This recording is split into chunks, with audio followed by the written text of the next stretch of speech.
Welcome into the FanSpeak Network. I am your host, Justin Bruni. Joining me tonight, and as always, is Mr. Andrew, the TD King, Rob. How we doing, sir? Happy Thursday. Yes, sir. Already ripped a few pug drafts. That was nice of them to drop Getting that. them in. And I believe last time I checked, it was like 80% full already, and they literally just dropped it this afternoon. Sickos. Let's see here, 85% filled. 3 entry max, $12 entry. So if you have any inkling to go do that, you might want to get that in tonight. Yet it looks like it's probably going to fill. Only 9,300 contestants in it. $20,000 up top, $100,000 in prizes. 3 entry max, man. I love that stuff. I mean, we have an edge over the average Joe drafting, right? I mean, we do this day in and day out, constantly researching. Why not get into the where there's only a few entries per person? I absolutely love those contests. So yeah, I'll be maxing that out after the show. Glad to hear the sickos are alive and well, filling up what'd you say, 10,000 entrants? Yeah, 9,300 in one day. Looks like it's gonna end up Gotta being. love So that. it's pretty awesome. Gotta love that. Got spread up in the chat. What's up, sir? How we doing? We're going to be ripping a live draft this evening, but before we do, we're going to dive into some sleepers and week 17 conversations, ranking our top 5 sleepers at each position, including a flex as well, and then diving into our top 5 week 17 matchups. A very similar list Andrew and I have for our top 5, but there are some key differences. I think both of us have a couple of games without a dome, so we'll be good to dive into those talks. Let's get the board pulled up here and get to ripping it. But before we do, be sure to smash the like button, follow FanSpeak Network on YouTube, and join the chat, join the draft, stick around. We're going to be hopping to it here pretty soon. But again, first up, we're diving into sleepers. Andrew, I'll let you kick it off with the quarterback position. Talk to us about Baker Mayfield. Baker. I mean, I love Baker. I'm concerned that the offensive coordinator is no longer there. That's the only thing that really concerns me about this. But I mean, you're getting him at QB 21. I expect him to finish better than QB 21. He has a plethora of weapons, like Kate Otten a whole lot. You can get him easily stacked with Baker at the end of drafts. You have Mike Evans, you have Chris Godwin, you have the rookie McMillan, you have Trey Palmer. So you have a lot of different ways to stack Baker. I just feel like this is a very good value for him. Baker's not afraid to sling it around, right? Like that is his kind of shtick. So it is nice being able to get him real late. But yeah, man, Baker's a nice pick at QB 21. Yeah, absolutely. Do you like starting off with him as quarterback 2, 3? Have you done any builds with him as your top guy? No, I don't have any with my top guy. He's usually my second. I think he's my third in 1 or 2, but never my first. I probably would. I mean, you could get, Baker and Carr, as we allude to here, very easily at the end of drafts. So Right. I don't mind him as a 1 if you're going to go real late QB, but yeah, I prefer him as the 2. You're not trying to get any Baker, Derek Carr, Bryce Young builds? I mean, you could do worse, right? And apologize for my old Wi-Fi here. It's like been going out, for the last hour and a half. So ignore the freezes you may see. Yeah, hopefully it doesn't freeze your audio here. Baker Mayfield going at pick 161. That's round 14. Great place to grab either some quarterback depth, or if you're soaking up all the ADP value ahead of that position, I really don't hate starting a late quarterback build given the depth of the position at ADP in Best Ball Mania 5 at this time. My guy, Derek Carr, he's going in round 17, the second to last round. Didn't have an amazing season last year with the Saints, but things will be a little bit different. We'll have Mike Thomas leaving. You're still going to have Taysom Hill there, maybe taking out some key touches in the scoring territory. But I do believe that they can be better in year 2 with him. You still have Chris Olave there. Juwan Johnson will be healthy for the majority of the season. He's a late round target that I like. And Old Faithful, Alvin Kamara, they really didn't add anybody there in the running back room. Still have Keandre Miller, Jamal Williams. So it's a team that I expect to run the ball. I don't know if we're betting on Derek Carr to hit 35 plus touchdowns, but I'll still argue that he's, at least debatable to hit 30. And last year I know was a big down year for him, but if they can get into some good game script, some good game flow, round 17, again, you can, like you said, you can do far worse. So I'm kicking it off with Derek Carr, quarterback position, round 17. Andrew, this is probably his best sleeper, I got to say, because it's at like round 14. You gave me these picks, man, and like I'm looking at them like not sleeping on any of these guys, my guy. So we got to talk about some of these players a bit here. Jonathan Brooks, round 8, pick 89. Talk to me about John Brooks. I mean, he's a little underrated, but I feel like he's getting a pretty high draft exposure. I guess. I don't know. I'm looking at him as a sleeper, as somebody that's an unknown guy coming into a system that probably wants to establish the shit out of the run. On a team that has Baker's old offensive coordinator now, with the Panthers, and we saw what Rachaad White did. I just think that people are sleeping on him for the upside. I know he's going as RB24, so back end RB2, but I think if all breaks right and he gets on the field quickly, I could see a RB15 finish. I think top 12 is probably a little harder to get to for him, but I just like the value there for a guy that's an unknown and probably has a pretty big upside. And if you go back and look, he was highly coveted as the top RB coming out of the draft. So I like it a lot. I like the situation a lot for him, and love Chuba, but I mean, he's not Brooks. The only thing I'll argue against Brooks, because I've taken my plenty shares of him, prioritizing wide receiver early, getting him as like my third or my fourth running back. I don't hate it at that value, but I definitely prefer it after ADP, because I believe the closer we get to the season, the more apparent it's going to be that there will be more of a split to start, and he will fall and become more of a value. So that would be my only argument against him now. I think the ADP is juiced a bit. And getting Chuba Hubbard where he's going, rounds, 16 or 17 is still a much bigger value to me at this time. But I'm all there with you. I love the player. I love the landing spot, actually, because they want to implement dual running back systems there in Carolina. So I like it a lot, really. But again, I think that you're going to get better value in the upcoming months. I'm going to the way back. So we're doubling down on the ADP here, going from pick 89 to 170 with my Jaleel McLaughlin at running back. To me, he's still the most explosive running back in that group of him, Samaje Perine, and Javonte Williams. Javonte Williams did come back last year off of injury from 2022. I think it was, ACL, LCL that he tore double time. Last year, he missed, I think, 4 games with a hip flexor, some type of issue there. He just looked like a shell of himself. He could be better this year, but I still believe that based off of what we saw from Jalil last year, the speed, the production, the per touch production, I think it's going to put him in line, to get a lion's share of the touches there in that running back group on a team with bad defense, going to be playing from behind. He catches passes out of the backfield. That's also probably what Javonte does best. But when given the ball, the yards per touch is far more in favor of McLaughlin. And I do believe he will be a riser, again, the closer that we get to the start of the season. So big sleeper for me now. I know you've taken a few shares of him. Any pushback, though, on him?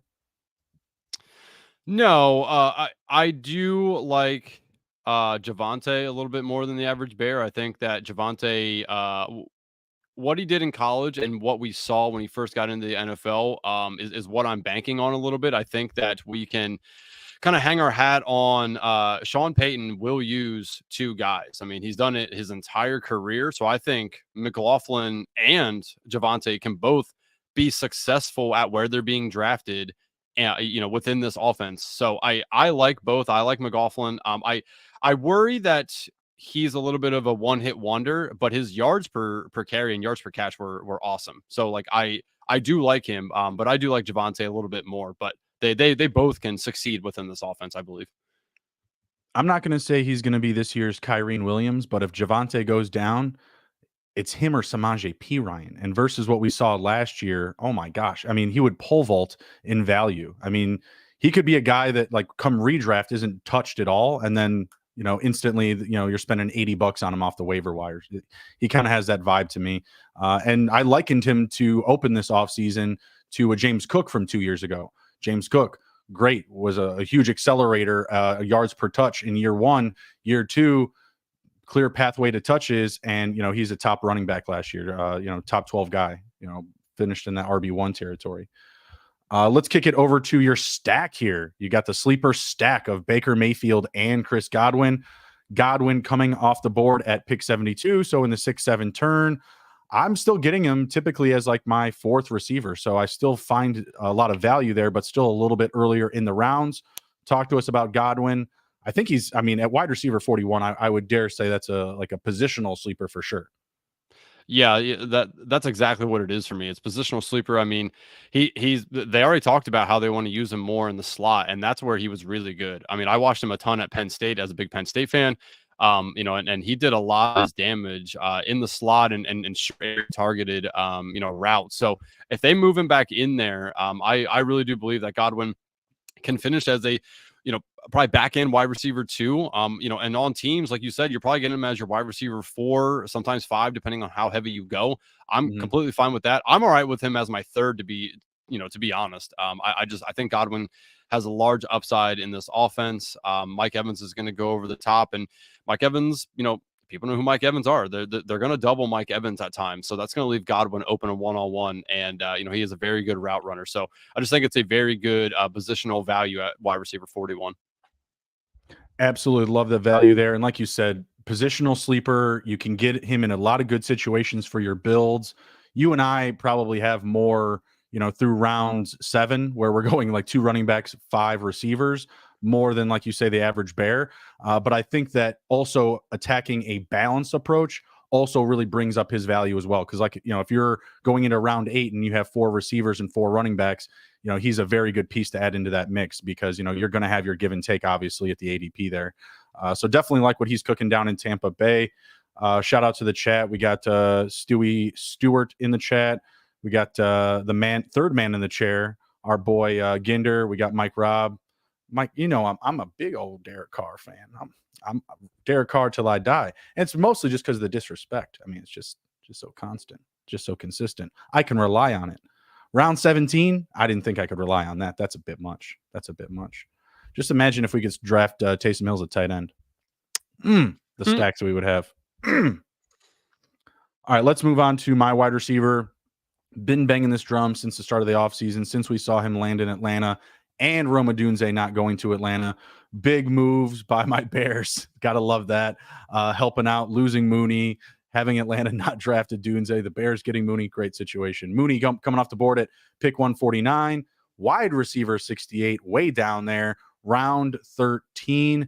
He's a guy that I'm willing to take 2 rounds ahead. When you're looking at the board, there becomes that bit of wide receiver dead zone. And he's a guy that if I'm really hurting, I have no issue pulling up the board. We're continuously hearing about the Kirk Cousins collusion, and about Kirk Cousins really doesn't care. He's like, yeah, there's nothing to that. Yeah, me and Mooney, we were talking it up. We already knew what we were doing. We were going to go down to Atlanta and, make it happen together. I like the situation. Mooney, a very shifty running back, has very good stop and go speed, great hands. I think he still has like less than 6 or 7 drops through his first 3 years in the season. Obviously playing on the riddled Bears, first couple of years of his career, very tough, poor quarterback play. Not very good quarterbacks accuracy wise. I was trying to say there, and also run heavy quarterback in Justin Fields last year. So definitely diminished opportunity. Also with the emergence of DJ Moore on the roster, making a move for him. So he, kind of had to take the back seat, and he may be in the back seat for, some games this season, but coming off the board in round 13, I will take the small bunch of spike games that I do believe he will have, especially if you're looking at stacking or correlating for the last few weeks of the season. He's got New Orleans and Dome, Philly, a game they'll be playing from behind in week 16. And I was looking at Washington because Atlanta is their week 17. The Dirty Birds, at Washington week 17, New York Giants at home in a dome, Vegas Raiders in the dome at home, week 15. Sorry, getting that out there. So good, nice, week 15 through 17. If there were an injury to a Pitts, a Bijan, or even a Drake London, you would see a huge spike in value. Hoping that doesn't happen because I have a fair amount of exposure to all those guys as well. But again, an offense that's going to be very improved, going to be high scoring this year. And, those last several matchups are very solid when you're looking at, Mooney in the 13th. Do you know where Kirk Cousins is going? I want to say it's just a few rounds ahead, maybe round 10. I don't. I could tell you if you give me a hot second here. Yeah, point is you can get a back-end stack for the Atlanta offense. And again, weeks 15, 16, 17, very appetizing. Vegas, all 3 teams, not a very good, bringing very good defenses from last season. The Raiders, the Giants, and Washington. And you get 2 games in a dome. against, all against bad defenses. I really love that situation there. Cousins is going quarterback 18, ADP 134. 134. Do we have anyone on the board here in that range? So that's what, 13? So. Very similar roundage then. Mooney's at 149, and that's round 13. So yeah, Oh like no, round yeah, 12 I'm or round actually. 12 or 11. So Like I said, 2 120 rounds would be before. 10, so it'd be 11. Yeah, 11, 12. Yeah, exactly. So, like I said, a round or two before, if you get Kirk Cousins in a turn, you can always stack him up with Darnell Mooney and get some very good ADP value for, again, an offense that we predict is going to be very good. Didn't get much competition for snaps. They have Rondell Moore. Am I missing someone else behind him? Nobody of note, I don't believe. Well, there you go. Anything to add on for Mr. Darnell? No, I mean, I like the call. It's again an easy stack, and I agree. If you're scrambling and you need to put somebody on your wide receiver core, I think he's a fine play. Talk to us about Jake Ferguson. Love Jake Ferguson. I mean, look what he did last year, and tell me what changed for them. Not a whole lot. The Cowboys are all like, we're all in. Yeah, we're all into doing nothing. They did nothing. They have no new wide receivers really. Like they have no other tight end. I know they have Schoonmaker, but I mean Ferguson showed that he's awesome. So the situation has not changed for me. He's tight end 9. Honestly, like a bold case, he could finish as tight end 3. I mean, like they're gonna throw the shit out of the ball. What are they gonna do? Give it to Zeke a billion times a game? No.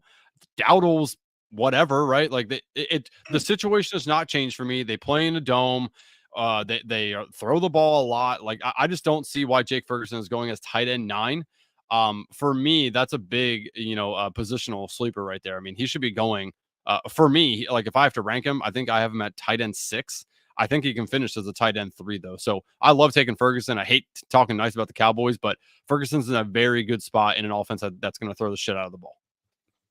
He is a threshold tight end for me in BBM5. So I would love to get some Jake Ferguson because the fall off right behind him, I think, is a little bit less desirable. I still think you have maybe Njoku behind him, but still a tougher situation to replicate from last year without Joe Flacco coming to save the day. Will Jameis Winston, be that guy for Watson this year? I think there's a little bit more uncertainty coming into this week for the Cleveland Browns. I really don't have injury concerns for Ferguson. I'm not too worried about him. I would like a little bit more value. Like, hopefully you're getting him in the beginning of round 8. We got spread jumping in with the Brock Bowers love here. I'd like a little bit better value on Brock Bowers. I think we're going to get that the closer we get to the start of the season. Agreed. I'm hoping he's not charging up the board. That's for sure. Did I lose you? No, I'm here. Why? Okay, gotcha. All right, well, I'll move over to Chig then. Very good offensive situation with the Titans. They're going to pass the ball a lot more. They have the weapons to gear up and do so. Even their running backs are both, pass catching oriented guys that are going to accelerate out of the backfield. Pollard can be a downhill runner, but he just doesn't excel at a per yard touch or rushing attempt, coming up the middle. It's better getting him out into space, trying to get him to clip the corners and, reel off big runs. And I think that you have that, skill set in both him and Tajay Spears. It's just that when Tajay Spears was given chances to even, tote the rock up the middle in the red zone and getting in short yardage opportunities, he was a little bit more explosive at times, at least to start the season, than Derrick Henry. But, Derrick Henry, old faithful, he's always just warming up, first couple of weeks of the season. But I do think it's a very good offensive situation for Chig this year, because when I look at the red zone, you're going to have a lot of coverage and a lot of highlighting on DeAndre Hopkins and Calvin Ridley. I have to feel like that props up the value for those two running backs, and specifically Chigakonkwo, who is really like their big body guy now. Like Derrick Henry was just always that big goal line attack. Call me crazy, but I could see them lining up Chig as like a fullback on some given red zone packages. Like, who is going to be that goal line guy for them? I'm sure Tony Pollard will get his fair shares of chances on the, inside the 3, but I feel like you're going to get a couple of weird, scoring opportunities for Chig, either coming off the edge, maybe like a, end around reverse in the red zone or something like that, or just being that like big body target for an up and coming quarterback in Will Levis. So I think there is some friendly opportunity for Chig. Round 17. That ranking isn't updated. It looks like tight end 26. I don't know what it says, QB 26 there. Little fault there in the editing of the old chart there. I'm surprised the chat didn't pop off at us for that. He's way back there. He's in the depths. I mean, it's round 17, round 18, another great late round stacking opportunity with a late round QB and Will Levis. Really a lot to like here. I know Andrew can't say anything whatsoever. This was his guy. He had a big hard on for last year. I think it was like I your do number love 2. Chig. Yeah, I do love Chig. I know I wrote about him Chig's last name year, is and spelled wrong too. Oh my god. I Oh my oh my god. gosh.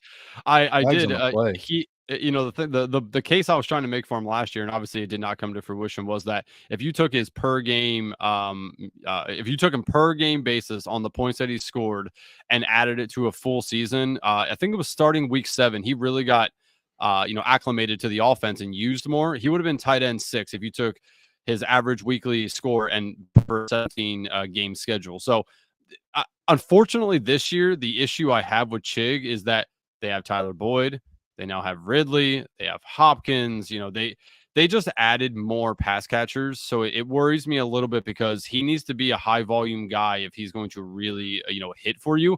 I think he's fine at where he's going, but I just don't see a bold case where he's going to really score you a ton of points. He's more a guy that, like, I really only want to grab Chig when I'm trying to do the stack with Levis. Outside of that, I probably won't take a ton of Chig, by himself without the stacks. I was going to just ask you, what do you think about just pairing him up with a Ridley or even like a late round build for Boyd? I mean, I think it's fine. But like, I also don't want to go too heavy on Tennessee. So for me, it's 2 max with Levis. There's in no case am I taking 3 guys with Levis, 2 max, and I really just prefer to take 1 because I don't think the Titans are going to be a team that's putting up constant 24 plus points a week, right? Like they're going to be on the lower end, so I do worry about that a little bit. But again, Chig, as far as athleticism, I absolutely love. Man, I don't know. We might have a Titans bet right there. A little like per game point total. Yeah, what do you think that they average? I should probably know what they averaged last year before I take the bet. With Derrick Henry. I also don't know what that is, but I'm assuming. Yeah, I don't know either. But I don't know. I mean, 21 is 21 a fair number? I think that's probably decently fair. We'll do some research and then we'll circle back on this because I think we both have different outlooks on what this Titans offense is going to be. I mean, when you look at Will Levis, like all he was doing was chucking the ball down the field. I mean, have you seen this guy? He's stacked. Yeah, he chucked it down the field all right, over the head of the receiver. Going to be very hard to overthrow Calvin Ridley and DeAndre. Spread saying 18.9. I'll take the over 18.9. That's for sure. If I'm taking 21. All right. Last couple of guys up here. We got Christian Kirk and Gus Edwards. Talk to us about Captain Kirk. Christian Kirk, man. Out goes Zay Jones. Out goes Ridley. Opens up more targets. In comes Brian Thomas Jr. Obviously, he's a rookie, so it's unknown. I do think Brian Thomas is going to have a good year, but it's unknown. And if you look, the Jags were the epitome of almost touchdowns last year. There's so many 1 foot in, just drops the ball. Like I think if things turn around, the Jags are probably one of the most valuable teams in drafts right now, where they're all going. I absolutely love Christian Kirk. I mean, he's the number 1 there for sure. Evan Ingram's going to get his, and of course they're going to want to run the ball and stuff, but Trevor Lawrence is a very good serviceable quarterback. Like he's going to get it to these guys. And Christian Kirk was going, pretty insane last year before he, got injured. I just, again, think that for wide receiver 30, I really don't think that that's where he should be going. He should be going closer to probably 22 to 24. I think it's just a good value for him. You're usually getting him as your 3 or 4 on a team. I absolutely love that. Easy to stack, any of the Jags that you really want to get, with Lawrence, or if you just want to do team stack, but very easy to stack. Great wide receiver, going to get a ton of targets on an offense that should put up some points. No arguments from me. Christian Kirk, absolutely love his value at wide receiver 30. He is going to outplay wide receiver 30. That is a fact. Potentially by 15, 17 spots, maybe. I mean, he can definitely work his way into a top 12 wide receiver situation this year. all the points that you had mentioned, the exit of Jones, exit of Ridley, ton of prediction or production available with the Ridley exit. So absolutely love that.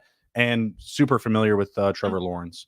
Also, I'd say that ETN is a big winner there as well. I have Gus Edwards. Again, nice old faithful pick there. Coming off a 13 rushing touchdown season. RB36 coming off the board in round 10. A guy that you can get as running back 3, 4, 5, and a lot of different unique builds. And he's going to have a familiar situation with Greg Roman as his head coach. I think that people are throttling the, we're only going to run the ball narrative a little bit too much. I think they're, off to the races with that. I don't think that you just come out and just do exactly what the league or what every fan thinks your offense is going to be and do. And I think there is going to be a little bit more passing value for the receivers on that team. But that's not to pump the brakes on Gus Edwards. I just feel that, once he gets up to like round 8 or round 7, I'm probably going to tap out. I've been taking a fair amount of him, and I think that the public will juice him up quite a bit. So he is a more valuable sleeper to me today than I believe he will be in the upcoming weeks or the upcoming months leading up to the start of the season.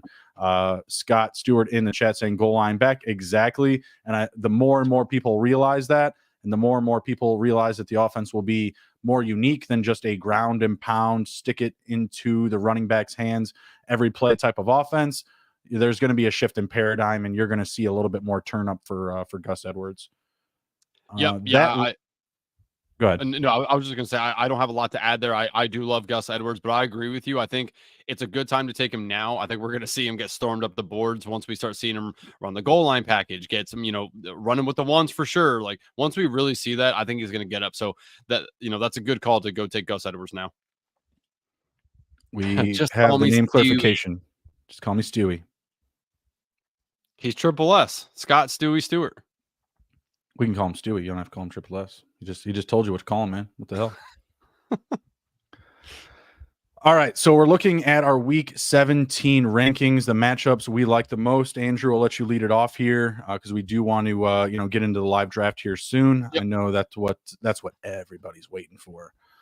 Yeah, so I mean, honestly, I don't think we need to break down each game, but the way I looked at it is, could it be decent weather? Is it in a dome? Is it going to be high scoring? Are there stacks that are reasonable? And also, how heavily are the people within BBM going to be drafting these? I think by far it's Ravens and Texans. There's two things I don't like about the Ravens and Texans, though. One, and again, this is my number one because I think it's going to put up a ton of points. Is one, they're both on the same bye, and two, everybody and their mother is looking at this game as a stackable game, right? I think you need to be strategic with it, though, because there's going to be a lot of people stacking this and then effing themselves for the bye week, right?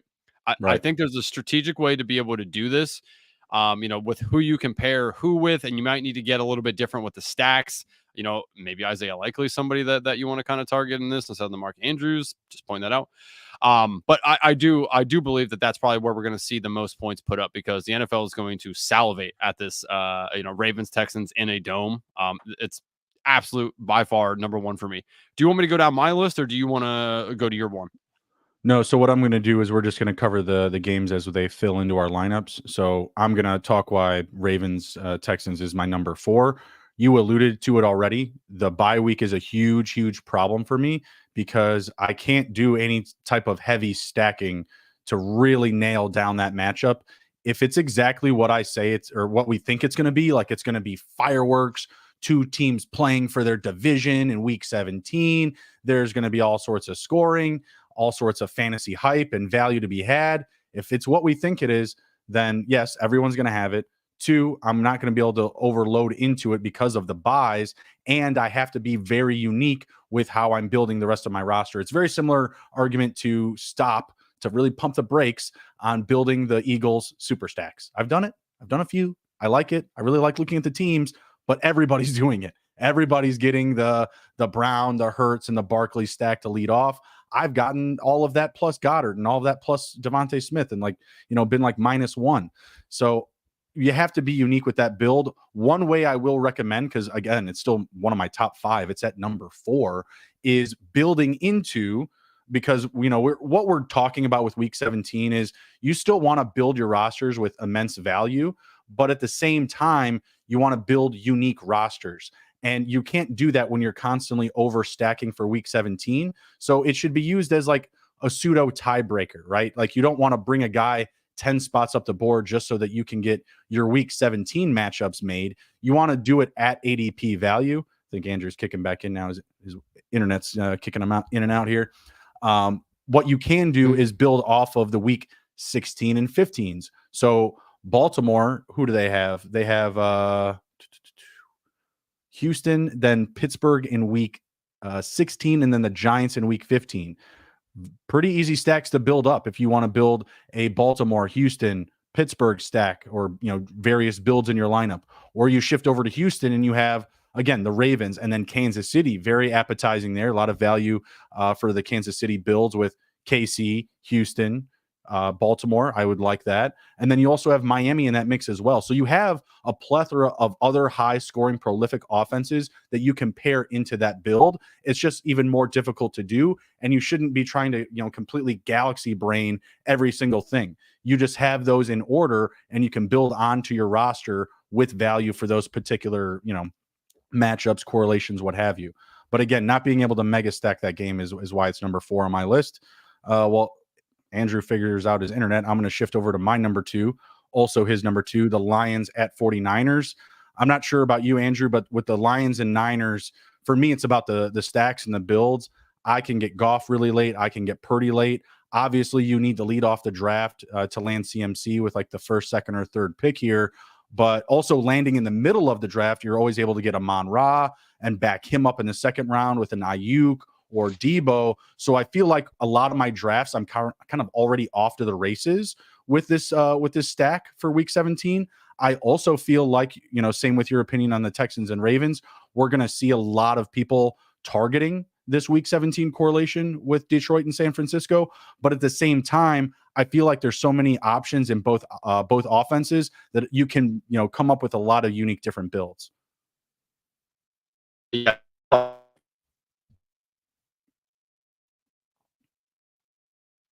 I hope you guys can hear Andrew because I can't. And he gone.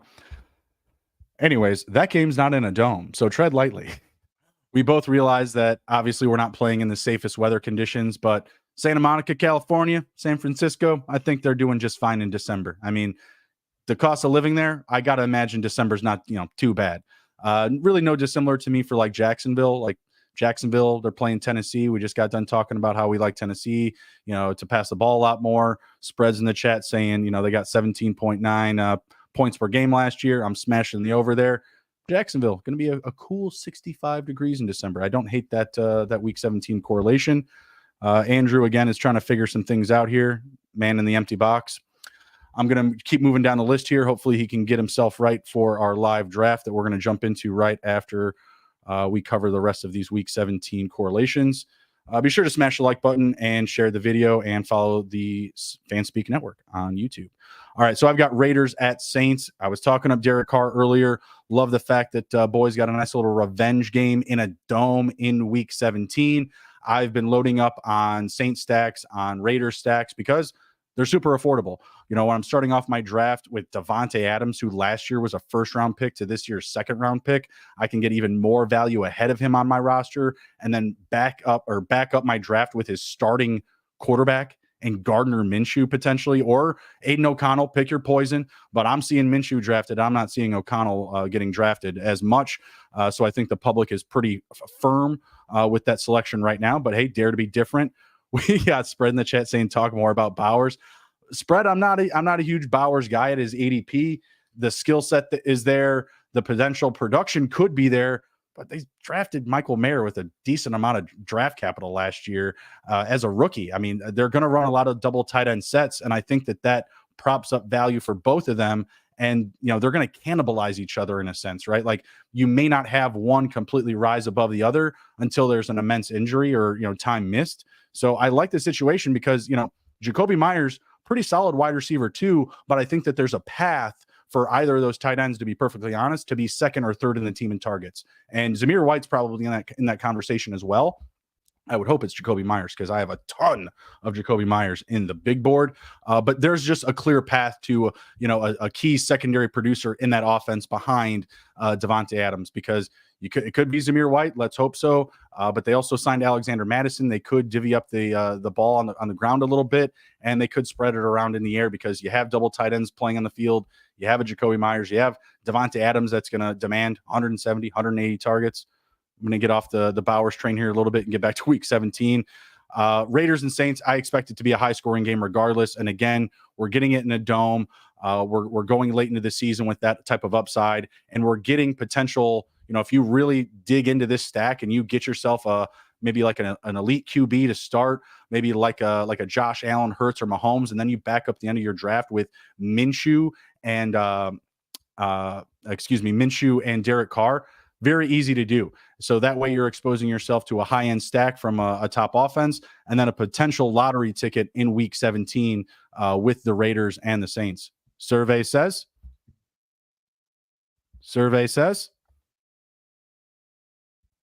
You got nothing. Nothing? You can't hear me? I can hear you. Oh, okay. I mean, it says it's a better connection. I have no idea. Good old technology. Internet's whack, bro. Fix your internet, bro. Oh, Lord. I just got done rambling about the Raiders and the Saints. If you want to go into some Cardinals and Rams, that'll be great. Yeah, Raiders Saints is a bold one at 3 there by you, but it's all right. Cardinals Rams. I mean, again, in a dome, Cardinals and Rams both going to put up some points. I don't think either one of them have a stellar defense. Easy to stack guys on both sides as well. I really like this one a whole lot. I mean, I can't really say that there's too many negatives in my eyes. The only negative I could see is like maybe the Cardinals really suck and they're just checked out of it, and Rams can just kind of run the ball, and really all you needed in this game was the running backs. But outside of that, like I think that this can be a very high scoring game if they're both kind of still in a hunt-ish. Even if not, the Cardinals, I don't think are a team that are just going to lie down per se, but obviously the dome helps, and easy stacks are the things I really like. Yeah, agree with that as well. They are my number 5 pick. So like that as well. I'm scared Matthew Stafford isn't going to make it all 17 games. I'm a little concerned. And Kyler Murray can kind of file into that category as well. He doesn't like to take hits, but he gets hit. He's a big into the slide, bringing over his shortstop skills and baseball, tactics. He likes to get down in the dirt. His rookie season, he would literally just like fall down, just like kind of like cradle the ground a little bit. But he's gotten a lot better at it. But at the same time, I have it as a good matchup, because if both offenses are firing on all cylinders to close out the year, great opportunities. You have the Rams, with Arizona. They're on the road at the Jets, which I don't like, in week 16, but you also have San Francisco in week 15. So I like targeting them because of that grouping. You have at least 2, pretty high scoring games potentially to close out the season. And then the Cardinals, they have the Rams, Carolina, could be a high scoring game. And they have New England at home. So I don't hate that either. New England may not be, that amazing this year. I think they'll be better on defense, but they're not going to be a team that puts up a lot of points, leaving a lot of opportunities. So because I like the totality of 15, 16, and 17, I really like that matchup as well. And it makes me commit to their potential stacks. Trey McBride, God, I just wish he was so much cheaper. It's just over, Yeah.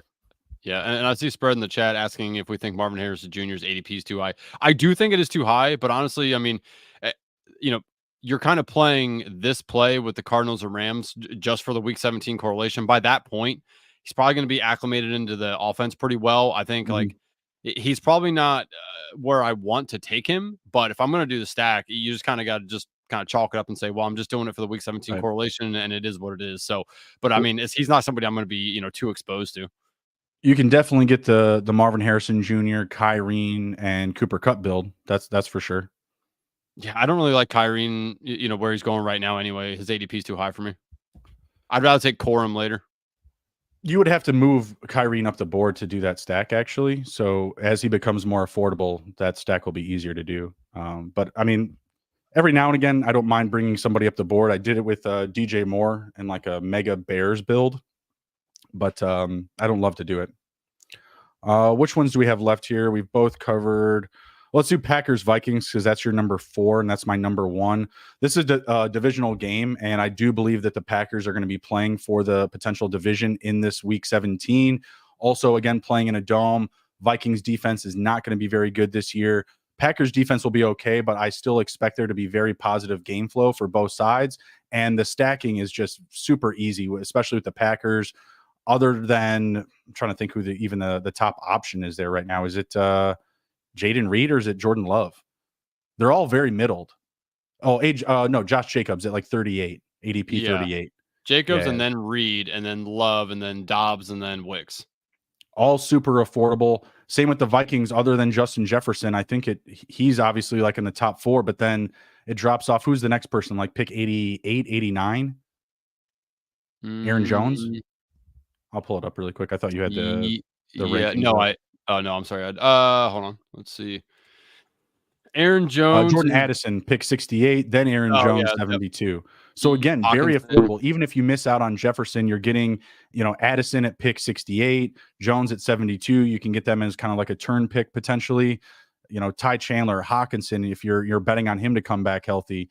I'm not buying into Brandon Powell or Trent Sherfield, but again, it's very affordable. So when you're stacking them, you can also build in other elite rosters into the scope of your team and your roster.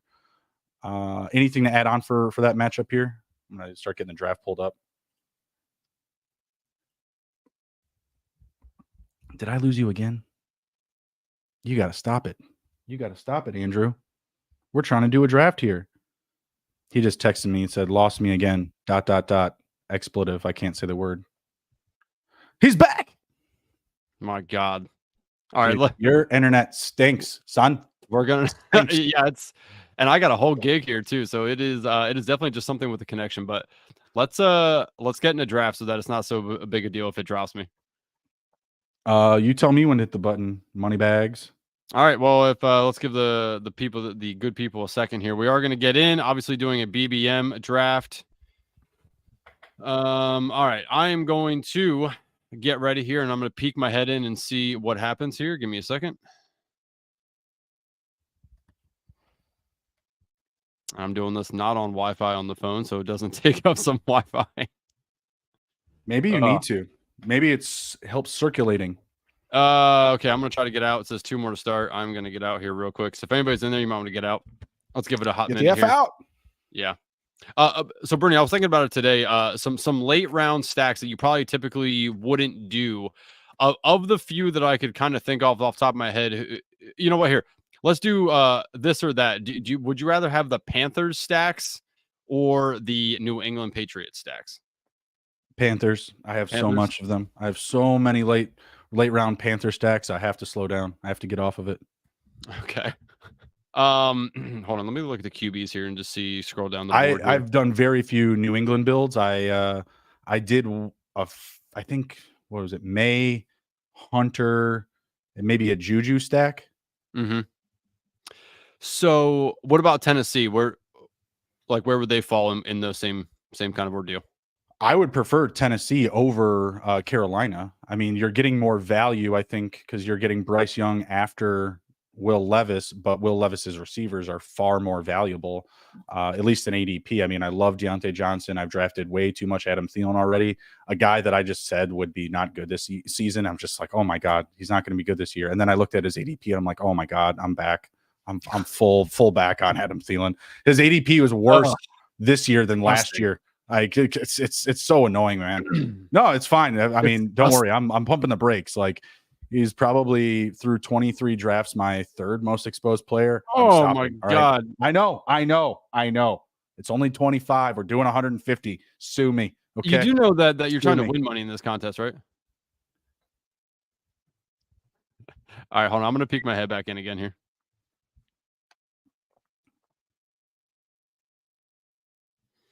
Let's see. No whammy. Please don't lock me into one. Mike Robb said Andrew better have the star method ready to go with his Dollar Tree internet. 7 more to start. Go ahead, get in. Get in. 7 more. Oh, get out.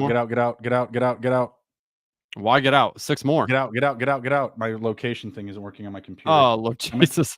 How many are in right now? I'm going to try from my phone. How many are in Five right more, now? 3 more. Oh my Oh, God. sorry, 4 more. Okay, I'm going to make it. I got my phone. Damn, close call. All right, 3 more. All right. Sweet If anybody, Jesus, if buys. anybody got out, you might want to get back in. Unreal. This Yeah. dude, it happened from the iPad last time. Driving me nuts. All right. And then literally all I have to do is hit refresh and then it's in the active file. Dum-dums. I'll have it up on the board or on the screen here once we get the secondary window available. Yeah. One left. Will you stop it? I will kick you out of the chair. Ginder's company he works for is the internet provider I have, so let's all boo Ginder. Why can't we just say Comcast? Why can't we just say it? Are you afraid? Well, no, but are you afraid to say Comcast? If I would have just said Comcast, people wouldn't know. Little bunk beds there at pick 11 and 12.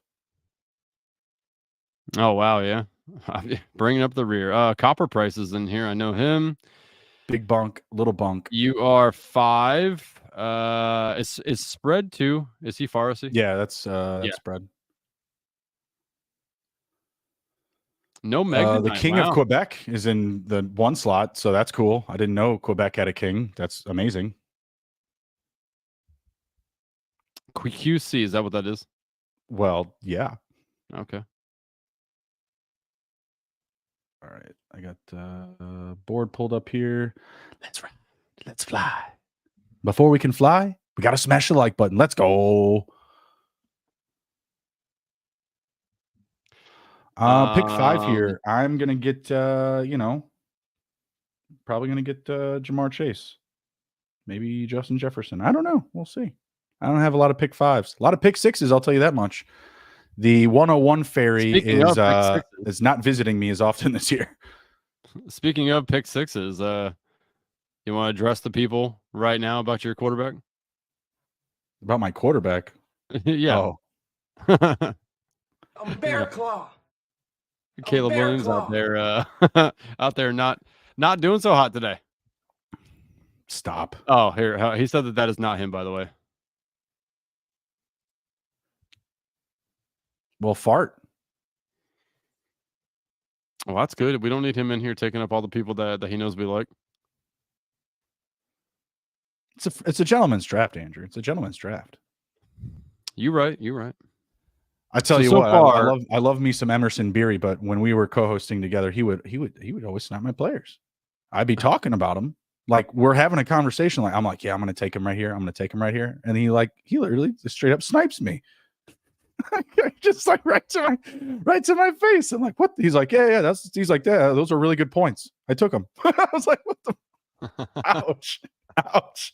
So far off the board, CMC, Lamb, Hill, Jefferson, Chase, Brown, nothing too exciting, nothing that was crazy so far. No, very, very chalky. Very chalky. Breece Hall next. No. Ooh, little AJ shift. Brown. Little shift. Avalanche. Breece Hall. Copper prices. As people like to call us, this is a Piss Boys draft where we're going to see a lot of wide receivers go. Yeah, I see some of the Reds are mounted up in here. Breece Hall. All right, what do we think here? Puka Nacua. Do it, Kite. Puka. Ramrod's going Gibbs because he doesn't want to do Wilson. I did get Bijan and Puka 11-14 the other day in a draft. This is why you're always drafting because that's not going to happen very often. You said 11 and 14? Yeah, so Bijan at 11, Puka at 14. Ramrod, a slave to ADP, can't even be different. Andrew, do not take Marvin Harrison Jr. and Jahmyr Gibbs. I don't want to see you do that again for a long time. I'm not taking that, but I do think I'm going to do something a little different here. Well, as long as it's not those two, because I don't want to see that until they're in pick 20 or later, Andrew. Man, I don't have. What did I just say, Andrew? What are you doing? I had to do that. I don't have any Jonathan Taylor, and I'm going to do it right now. Oh, my God. You're going to hate yourself. Maybe. You're going to hate yourself. You're going to hate yourself. Hey man, you got to be a little different sometimes. I don't have that stack yet. I don't have those two players on the same team at all yet. So You haven't gotten pick 7 or 8 yet? What are you talking about? pick 7 or 8. What the hell why would I have 7 or 8 and then get Gibbs? Because that's typically like where Jonathan Taylor's going is like 16, 17. Yeah, but you can't get Gibbs. I mean, you can, but I'm not I taking. can't Gibbs get a over running back Boga. that's going to split his backfield.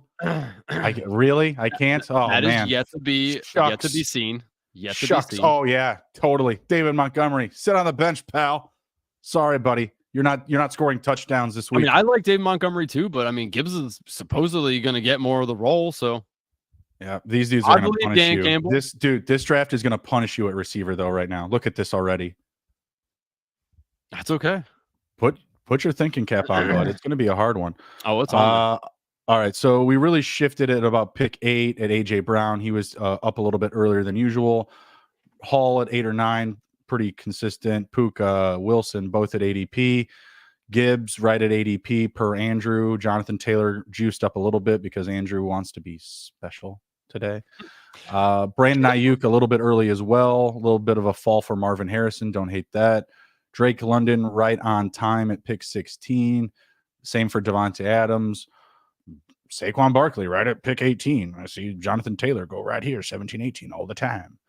And then Debo at pick 19. We got Renegades of Funk building the week 17 correlation. It's happening. I'm on the clock. I should probably. Well, then you got to stop him, man. Sometimes defense is the best offense. You know what I mean? I hope these guys didn't have the same buy because I just fire triggered Chris Olave there. I don't really think both the top two. Both by week of 12. Yeah, solid. Good pick. I don't really worry about the bye weeks until I start loading into my team and then realize that I have an issue. But I just like to pick the players I like. No, that was terrible. That's all right. I probably would have taken Mike Evans if I was paying attention. But I got caught dialoguing. You know, it happens in all bad movies. But this is a good YouTube channel, so I mean, I do have a Chihuahua. I do have a Chihuahua where both my quarterbacks and both my tight ends are on the exact same bye, and I was going into pick 18. So I had to decide if I wanted a quarterback or a tight end to get me points in a week. So obviously I went with a quarterback, not a tight end, but it's tough in the streets sometimes.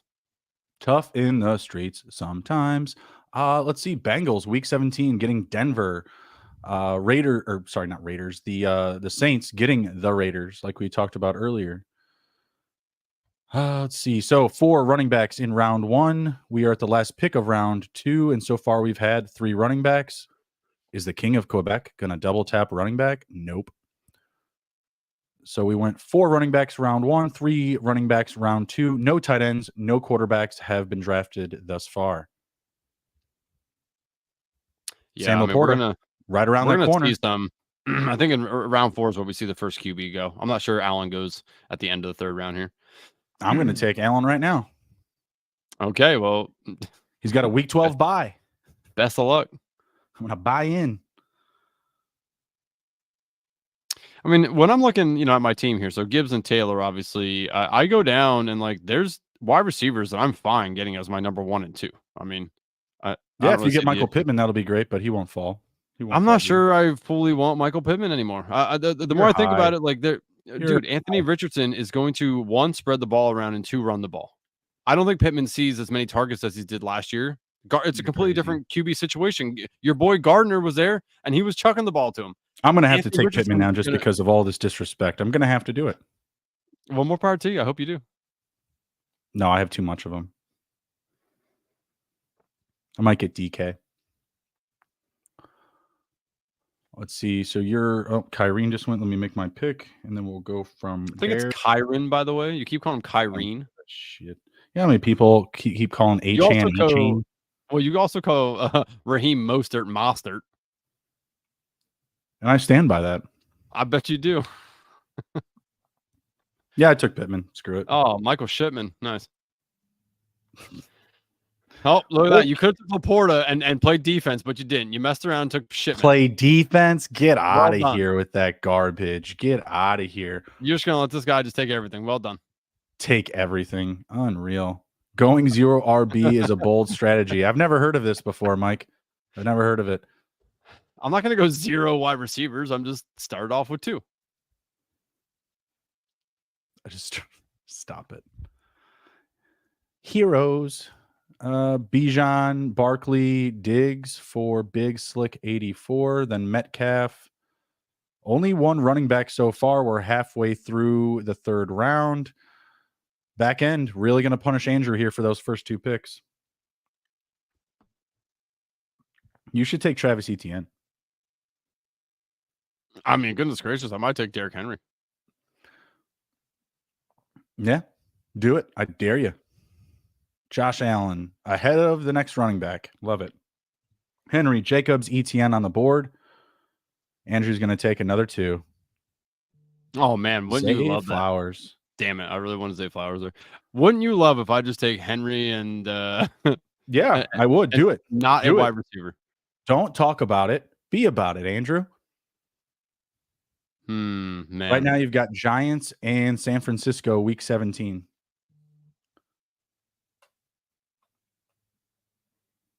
T. Yep, took T. Now I got to decide if I want to do. I can reach down and grab Kirk because I really like Kirk. I don't mind Cooper.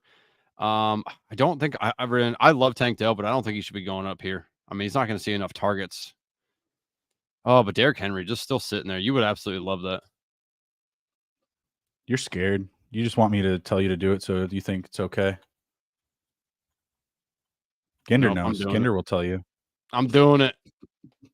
Suck it, Trebek. Well, you've got your starting running backs and flex. I mean, let's bring it back up. Let's bring it back up, Mike. I don't think I need to take a lot of running back. Or a lot of running backs from here on out. No, you're good, buddy. You're good. You think I would do a 3 running back build here? I'm just kidding. I'm not going to do 3. 4 is a possible, but I'm not. Well, since Baltimore and Indy both have the same bye, that might be a little tough. Yeah. Good pick, Andrew. Good pick, Andrew. Sometimes you gotta be different. When Derrick Henry has 20 touchdowns, you'll be like, oh wow, that's pretty flex play. Are bye weeks. Ramrod with the Flowers and Jackson stack. Played that one like a ground ball.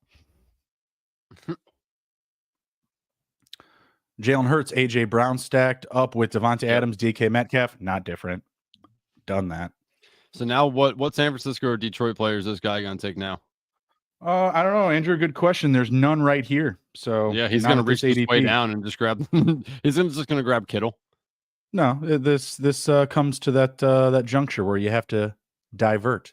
This isn't that unique, man. I've seen this before. The Amon-Ra, Debo, Laporta. Mm-hmm. It's not rare. It's not different. Tank Dell. Fuck it. Since Andrew broke the draft, I might as well jump in. Let's take some Trey. Nice. Didn't look at the bye week again. I have to stop doing that. 11. Yeah, but you have no other tight end. What are you gonna? It doesn't matter if you have a bye week with a wide receiver. I don't want to continue to add up on week 12. I don't want to do that. Well, we already know week 12 and week 14 are by NATO, so I mean, it's just kind of part of the process. Yeah, but I can avoid a storm if I so choose. Right, just check out his ITRB loop. All right. After my Trey McBride, I do not draft like this. I do not take a lot of running backs early, but you know what? Gotta be a little different every now and again. Yeah, sure. Dare to be different. Dare to be different.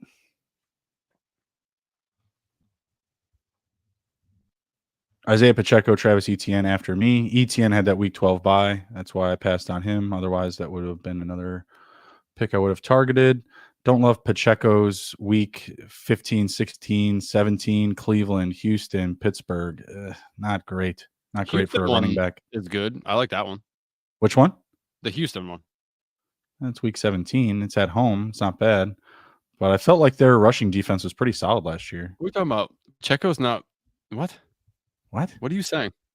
Kansas City. What are you saying? Don't challenge people what they're saying when you can't even finish complete sentences because of your internet. Houston is 16. So Pittsburgh. No, I said Houston. You said, yeah, that's a good week 17 correlation. No, I said I think that they were good on defense last year. No, never mind. I'm talking about for Pacheco. I like the Houston thing for Pacheco. Eh. Really? No. Yeah. I mean, honestly, they could kill Pittsburgh and Cleveland, and that would be good for Pacheco. That game's in Pittsburgh. You just don't just go a week 17 into Pittsburgh and just beat up Pittsburgh. Well, I mean, it's only going to be a running back at quarterback by that point. So, ouch. Ouch.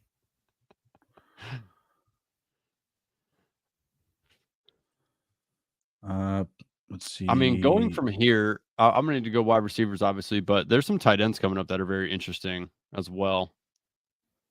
I know Ginder is hoping Andrew falls to him. So, Bruni, do your thing and do it. Okay, or don't.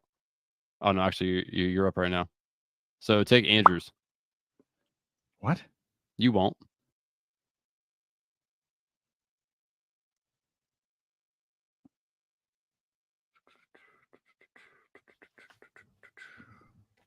Let's ride. Keenan. You're welcome, Ginder. He was trying to get me to hurt you. Andrew needs all the help he can get tonight. You're just in rare form these last two drafts. I mean, my goodness. I mean, dude, we're doing 150 of these. It's completely fine. That guy went Andrews. He went Tank Andrews in rounds 4 or 5. Man, he's Renegades really of Funk thinks he's special. He thinks he's it's all about correlating. Well, he can't get Lamar for that stack. Guys. Obviously, he can get Goff unless somebody takes Goff, which would be interesting. I think that would be cool to see. Well, Goff isn't going to be very valuable to anyone unless they get JMO. So he may very well get him. We'll see. I don't know. We'll see. I don't know. So that guy to Kelsey and Mahomes, that's a good stack there. I like that. Mm-hmm. This guy sniped me on Anthony Richardson at 5-1. I was not happy about that. That was something I was considering. Even though Andrew thinks it's not going to work. I think Anthony Richardson is fine. Pittman may not see as many targets as you hope he will.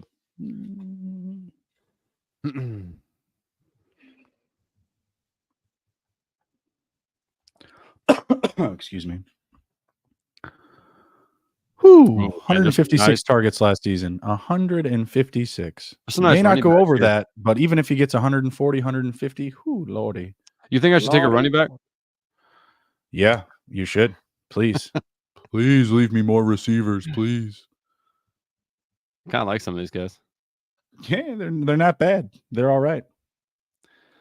Ramrod with the George Kittle stack there with Mr. Brandon Ayuk. Looks like somebody's targeting Purdy. A little Purdy Lamar. A little Purdy Lamar. A little Purdy Lamar action. Calvin, Mother Cluckin' Ridley. Practically assembling the Tennessee build before our eyes. Will Levis in the mix. Potentially, we'll see. Oh man. You know what? I'm gonna stick by him. Love Godwin. Yep, love that pick. Love that pick. Andrew back in the balanced column, 3 and 3. Looking at the weekly risers, we got Deontay Foreman, Zay Jones, Jalen Tolbert, James Brimacombe pulling up Datavion Wicks all the way up to wide receiver 64. Any of these guys that you're leaning to in the buy category? Foreman, Jones, Tolbert, Wicks? No. Okay. Jalil McLaughlin, by the way, he's at number, what is that? 1, 2, 3, 4, 5, 6, 7, 8. Number 8. Dante Foreman getting some love, respect. Zay Jones, maybe a little bit more appetizing. Kind of seeing him and Michael Wilson both at similar ADP. I think when you look at that, hey, this draft will take Michael Wilson. Next draft will take Zay Jones, and more people are starting to do that, I think. Just kind of getting mixed in. I prefer Jalen Tolbert, though, only 38% drafted, and he's gained 5 spots in the last 7 days. Rising leverage play. Dante Foreman at 43% drafted. So also, if you're getting that action, you're getting unique. Some key fallers. We've got Hawkinson -7, Justin Fields -7, Chuba Hubbard bye -5. Love that dip. OBJ -5, Michael Wilson -5. The public has shifted a little bit there. They're weaving off of Wilson and pivoting to Zay Jones. Oh, an Olave Kamara stack. We wouldn't want to do that. Right in my lap. Right in my lap, Andrew. With an elite tight end? Oh, stop. Lordy. Lordy, lordy, lordy. Can we get clarification on what this means, Ginder? I don't know what this guy's talking about.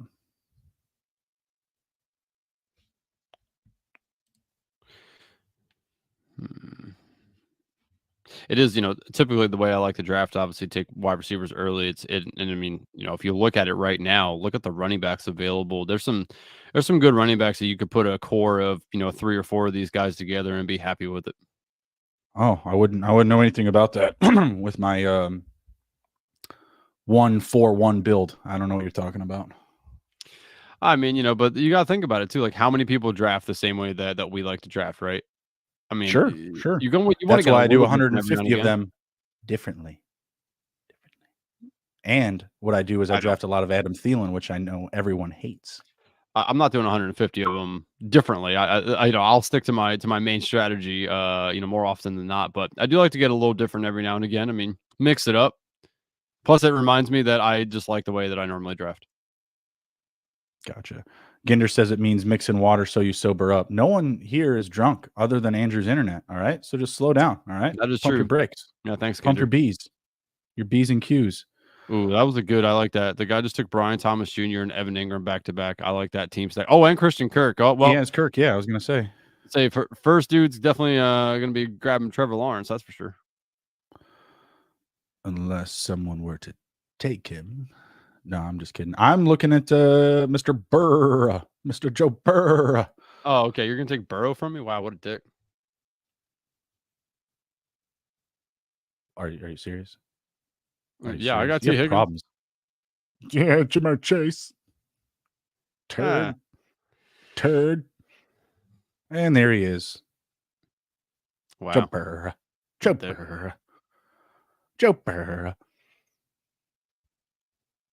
What do you like? What do you think of his long hair? Oh, that's real? Is it not? Did I get bamboozled? I just figured it was AI. You think everything you see on the internet's real? What's wrong with you? No, sometimes. Okay. Fair enough. I kind of hope it is long. He reminds me of Billy from Stranger Things. Kind of, yeah. I mean, Anakin Skywalker's been the big play of the week, but yeah, sure. Billy, Stranger Things. He's kind of missing the mustache and the jean jacket and the cigarettes and the bad attitude, but yeah, totally, yeah. I mean, replace the cigarettes with a stogie, and that's Joe Cool, right? Yeah, because he's Joe Cool. He's not some little fucking punk beating up little kids. I see you like the Billy character. I mean, Billy's solid. Great character arc, but it was like up here and then it was down here and then it like skyrocketed. It's a bit wild for me, let's maintain some parity before we just have a character just go completely berserk from one end of the spectrum to the next. I'm just saying, Mm-hmm. They were trying to make him Jamie Lannister all in one season. That's not going to happen. It's not going to happen. All right. Well, I'm going to forgo, man. That dude's going to want Jameson Williams. I hope somebody takes Jameson Williams before that guy can. Ginder, I'm calling on you. All right. I'm going to do the double tap here of my guy and then Dak Prescott. Yeah. Sometimes you just got to do it. I said I wasn't going to take I knew I could rely any on more Ginder. Week 12 players, and now that's all I'm doing. So it's going to be great. I'm really excited about it. Bravo, Ginder. Proud to be an American. Just kidding. What's that comedian? Get Real. You start singing a random song. Get Real. Can't remember his name. Let's see. Starting round 8, Dak Prescott, Jameson Williams, DeAndre Swift, Tony Pollard. It's going to be a big running back round. I'm feeling that for sure. potentially as big as round 6. Just kidding. Murph had different plans. David and Joko. Round 6, we had White, Mixon, Walker, Monty, Kamara. Where does Jones. Njoku fall for you in tight ends? Is he appropriate right there for you? I'm willing to take him higher, to be honest with you, but I feel like we might get some better value. I mean, nothing is looking good for Deshaun Watson right now. So if we continue to see him only taking mental reps, yeah, I think we're going to get a better price for Njoku. Mm-hmm. Super weird stuff, man. Super weird. What do we want to do? Yeah, screw There it. goes Brooks in the 8th. Okay. Screw it. More week 12 buys. Let's go. Let's just dig in. Let's just dig into losing week 12.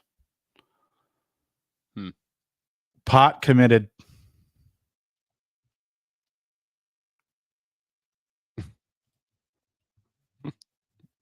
You need me less sober to rip that. But I can tell you that you can hold my knife. So here's a question for you. Rashee Rice. Where does he have to fall for you to feel comfortable taking him? 15, Not that 20 it spots. matters now because that guy just took it. Yeah, I mean, that's, I think, 10 spots after ADP. I think he's around, let me see if I can pull it up.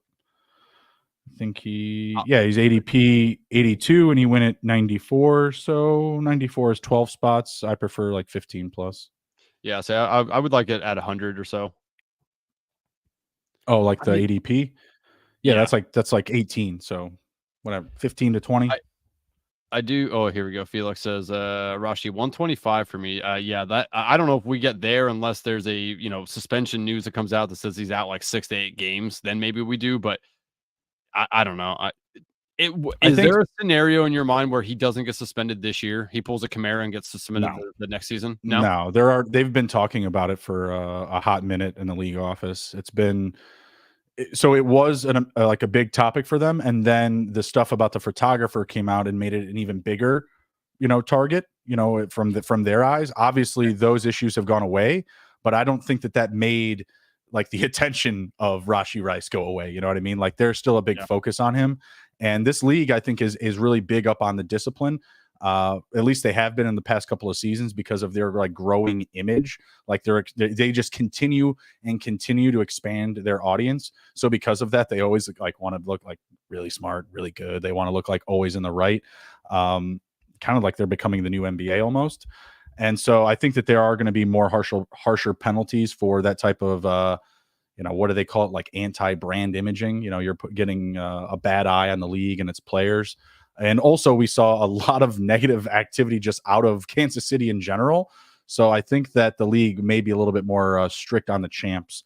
And yeah, I think that we're just going to get better value. Like once he hits that suspension, his ADP will shift to kind of like what we're saying, like maybe like 100, 105.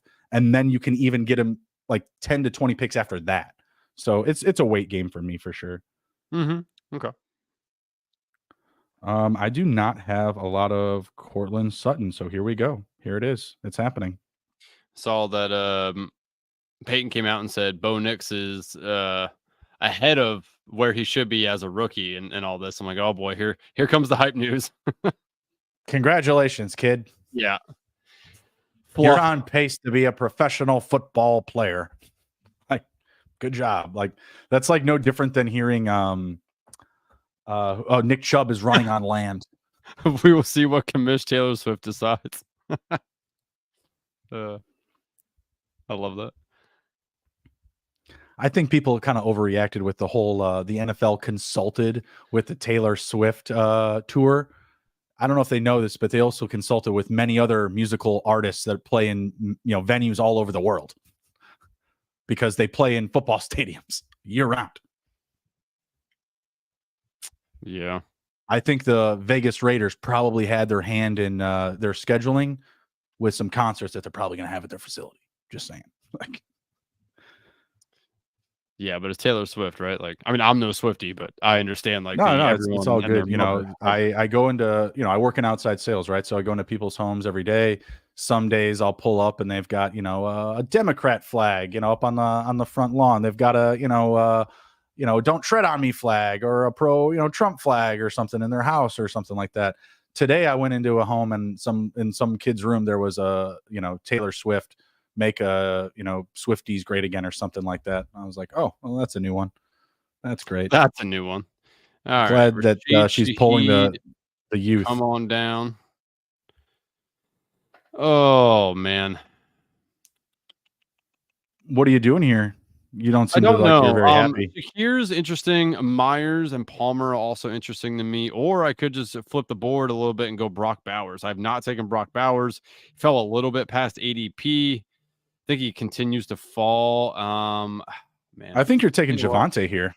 No, I'm doing it. Taking Bowers. Ew. I don't like that. But at least you made a pick at ADP because those receivers you were looking at a little early. Yeah, I know, but again, like I'm not too worried about the ADP right now. We're still pretty, early in the BBM streets here. These are gonna change constantly, so I think that some of those wide receiver guys are actually gonna come up the board a little bit. Not Adonai Mitchell. Too crazy. I think he falls a little bit. I'd rather have Josh Downs, personally. I wonder if Caleb will fall to me right here.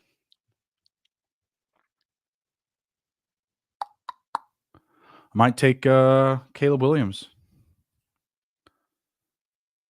Or as some people are calling him, took Purdy and Eckler. I do like that. Yeah. Are you in the camp of Eckler over Robinson?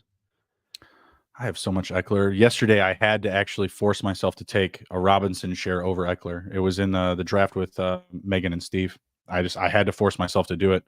So I've been taking a lot more, but we're getting to that time. We're looking at exposure. We're pivoting off of guys. Week 17 correlation, Vegas. Oh yeah, man. I didn't even think about that when I took Bowers. Oh, see, sometimes my brain just surprises me. It's just like, yeah, take it. Also, maybe you take Derek Carr, so I don't have to take him. Maybe I do. Mayhaps you do. Bro, I'm sorry. Oh, Renegades of Funk. He's in the stream. He is in the stream. Unreal. You guys took his Brock Purdy, so he had to fight back. Unreal. All right, let's get Gus. Talking about our guys. Andrew got his Godwin. I got my Gus. I really hope somebody takes Trevor Lawrence from the first guy. What? Remember the guy in one wants Trevor Lawrence, remember? I don't care. I just got sniped on Caleb Williams. He was picked 97. He just went at 115. Hey, Renegades of Funk.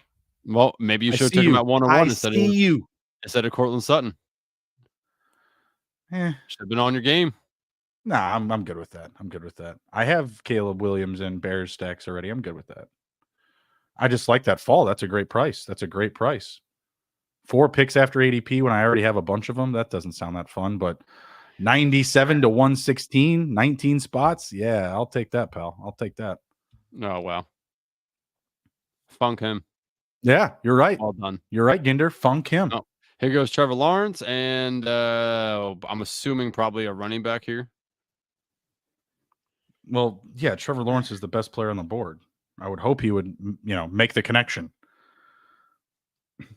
Oh my God! Please don't take Trevor Lawrence. Please don't take Trevor Lawrence. Oh, come on. Someone else will take him if he doesn't. I know. No. I don't want him. I just think it would be funny if this guy stacked up Jacksonville and then just not get Trevor Lawrence. Also, what do you think about Underdog putting in a chat option? God, I would love it. But it would get so crazy in there, dude. Especially the drafts where someone takes like Braylon Allen, pick 9. Like, it would be insane, dude. It would be insane. Bears still suck. Dwight over Caleb Williams. Bears beats Battle. Wow, it's Battlestar Galactica. You put Battleship Galactica. Wow. You set that up to just ruin it. Oh, rough. Fail. He's off the trivia team now. He says that he's an Office fan in Battleship Galactica. Yikes. Wow. I like that Dotson, Jaden Daniels connection that the 2 guy has. Taking big L's there, Ginder. Taking big L's. Supposed to be our societal guy here. You're supposed to be all hip to all the things. Andrew said Stranger Things, and like Ginder got super hard at home. He was bricked up. Well, I'll He go said, funk "Wow." myself now. That's pretty funny. Eh, I've heard better. I've heard better out of Ginder. Let's see what's gonna happen here. Okay, I got some options. My man Jerome Ford coming up the board here a little bit. Love Jerome Ford. I had that called in my head, but I didn't get it out. Caleb Williams and Jared Goff for that guy double tap. I still don't understand why he took Caleb Williams. I mean, obviously he missed out on Purdy. Can he get Komet yet? I guess he had Rome Dunze. He had Rome, but like a Rome Caleb stack. I mean, one, it's not rare. I have plenty of Caleb with Rome and Keenan. I did one with all three. I did one with Caleb, all three Bears receivers, and Tyreek Hill and Waddle. Not recommended. Not recommended. Big Slick 84 is auto drafting. So far, he is a 3-3-4-1 build. His three quarterbacks are Patrick Mahomes, CJ Stroud, and Kyler Murray. We got special words for that. Interesting. But hey, we are in the wee hours, and it's plus EV to be drafting it late at night because people fall asleep. People are tired. It's true. No, I love just jumping in a draft at like midnight. I mean, believe me, it gets slow because there's people that are like dozing off and coming back. I guess I don't know, but or just completely passing the F out. So yeah, I love those drafts. And when you're getting to 150, man, you got to get them in. You got to get them in. Roam if you want to. Roam around the board. Ginder. Fail. Do better, Ginder. You can do better. All right, so I'm going to do this. Your boy Roshan fell 3 points this past week. Interesting. Yeah. Roshan getting a little bit of hate. Elijah Moore getting a little bit of hate. OBJ, -5 spots. Another big faller. OBJ is only 61% drafted, though. So a lot of the market. DraftKings had a chat in the playoffs the year I won it. A lot of trash talking happened. Yeah, that would be pretty awesome. Fun. Well, good position to be in if you won it, and then there was a bunch of trash talking because you were the king of the chat. Drake May -3.5. Austin Eckler -3.5. A little bit of a dip for Baker as well. He's -3 spots. Dameon Pierce -2.5. That's interesting. I would have thought that he'd be gaining some juice. Interesting. It would have been funnier if you said you can roam if you want to. You can roam with your. No, that doesn't play. Nice. Well done. Roam with your friends behind. It took the L there. I wonder if this guy's going to take Ricky Pearsall, the homeboy who's stacking up that whole San Francisco Detroit week 17. Okay. I have a player I'm going to take, but I think Renegades of Funk is here, so I'm not going to say who. That's for damn sure.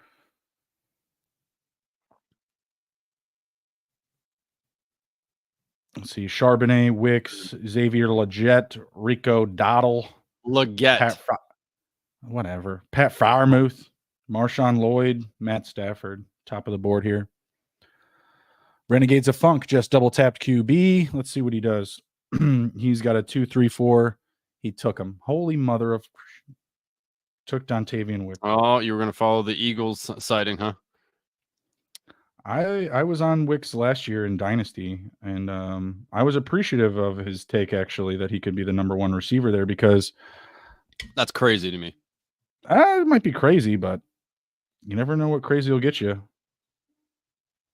I'll take Marshawn Lloyd. There you go. You get a Packer. Get a Packer. I do like Marshawn Lloyd. Yep. He's not bad. Not bad. Is that my fourth running back? So my running back room is Alvin Kamara, Zach Moss, Gus Edwards, Marshawn Lloyd. Not great. We've got some work to do. But I do have some late round targets. Man, this Renegades of Funk is messing with me, though. I'm not happy about that. The Williams and the Wicks pick. Not happy. Not happy, Renegades.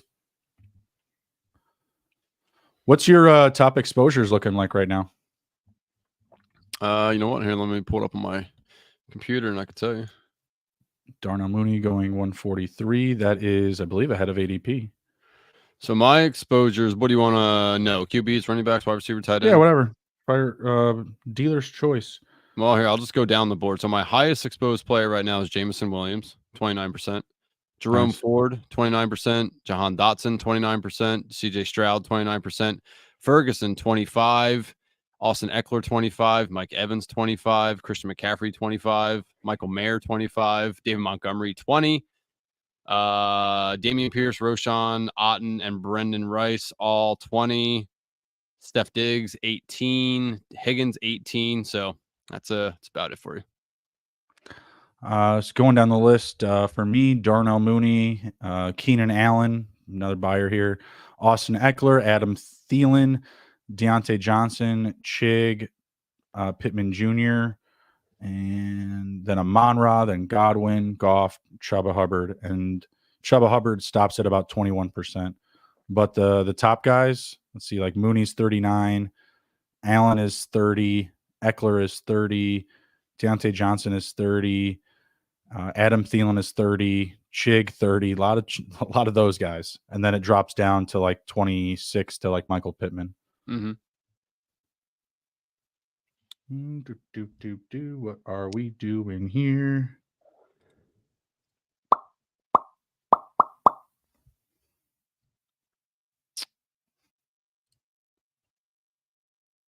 Interesting.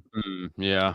Denver and the Bengals do have that week 17, so that Pittman might be something to lean in, or not Pittman, Sutton. I probably need to target Jaleel per my takes.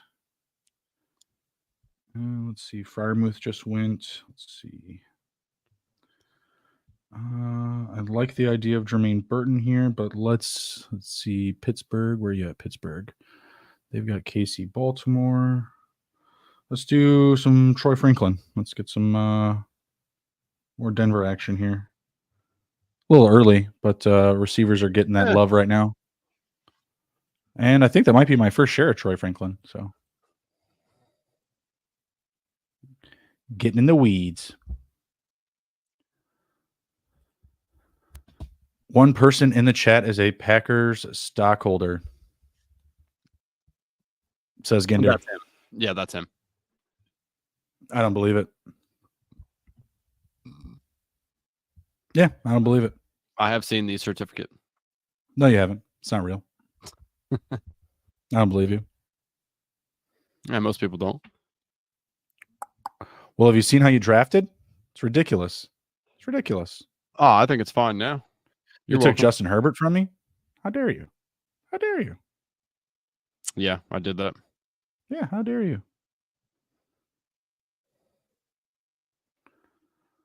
I think Herbert could be one of those guys that we look back and say, why was he being drafted so late?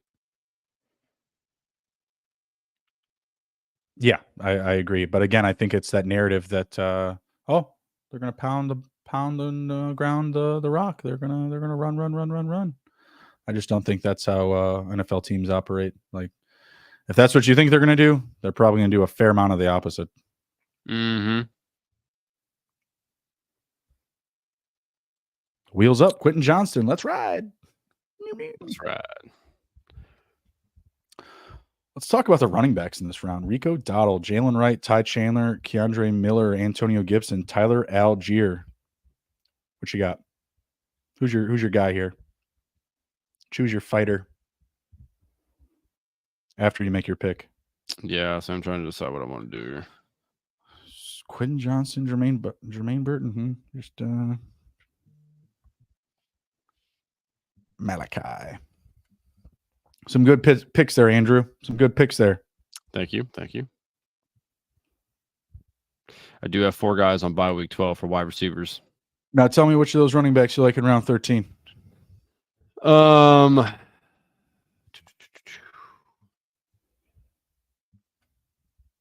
It's probably Kendry for me. It's between Kendry and Chandler. Out of those guys that went. Interesting. Do you not agree? I still think Algier has some form of role, but tough to predict the spike weeks. Well, unfortunately, Arthur Smith isn't there anymore. True. I mean, if you give me 12 and 13, it's Jerome Ford by a mile.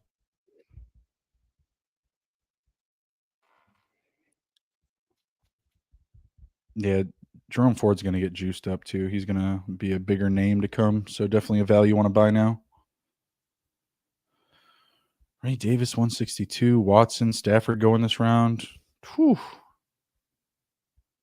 It's a pretty brutal part of the draft here in round 14. My goodness. Like that stretch of picks. I don't think there's anyone that amazing here other than maybe Adam Thielen. Just kidding. Matthew Stafford could have a good season. That's for sure. Jaleel McLaughlin falling in the LAP. I certainly like him a lot more than all these other guys. That's for sure. But higher on him than the average cat, Andrew. Rashad Bateman. Oh my gosh. These round 13 and 14 is brutal, dog. Brutal. Oh, we lost Andrew again. Boo. Boo the bad internet, Andrew. Boo. It's just too late. It's 11 o'clock Eastern time. It's too late for Andrew.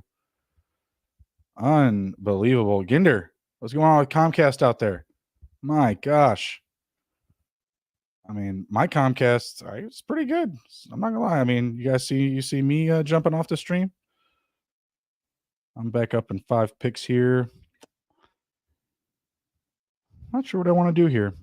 I was thinking about K. Otten, but then this guy took Baker, and he makes me believe he's going to take K. Otten here. That's what I think is going to happen. Maybe Juwan Johnson. I could get into that. Could get into some Juwan Johnson. Michael Wilson, maybe line him up with some Trey McBride, get a little bit of action there for the Cards. We were talking them up about that Week 17 matchup with the Rams. I got some options. We live. You know who ain't live? Andrew. Unreal. Chuba Hubbard off the board. Good pick there by this 2 spot. He went 3 running backs in a row there. Pick 13, 14, 15. Rico Dowdle, J.K. Dobbins, Chuba Hubbard. Best 2 out of 3. Best 2 out of 3 perform there. I think it's probably Dowdle and Hubbard. Not so sure on J.K. yet. J.K. and Javonte are just too big a risks for me, I feel like. Like, I'm going to get my exposure for sure, but I don't know. They're just they're in tough situations with the post-injury and always coming back and having that trust. Very tough.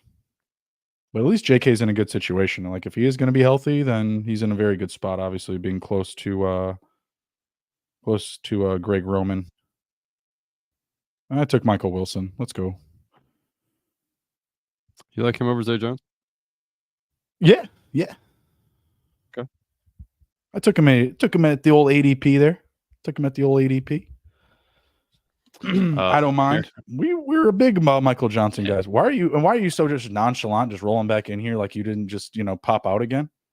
I mean, the interwebs took me down, and then it said, "All right, we punished you enough. You can get back in now." Here, I believe this is probably Meg. She said, "Andrew, did you say 25% CMC? That's insane. Number 1 picks. Yeah, so far number 1 picks have been my friend.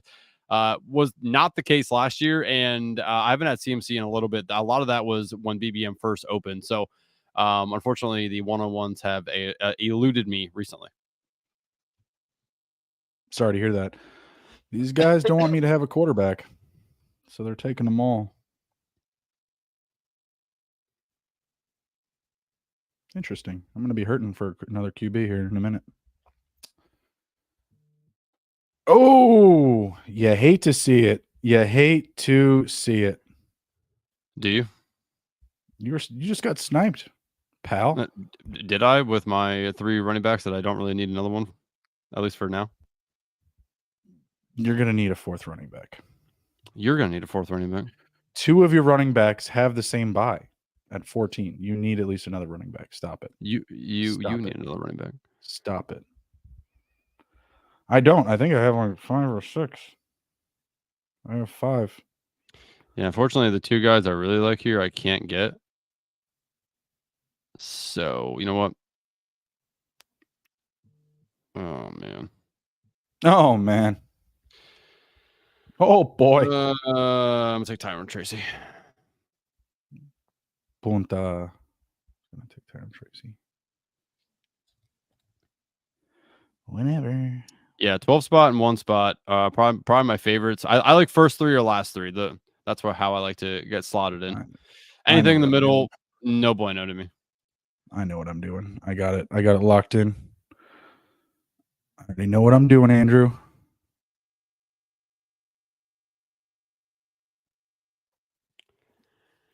Will Levis and the Chig stack go 15-16 to copper prices.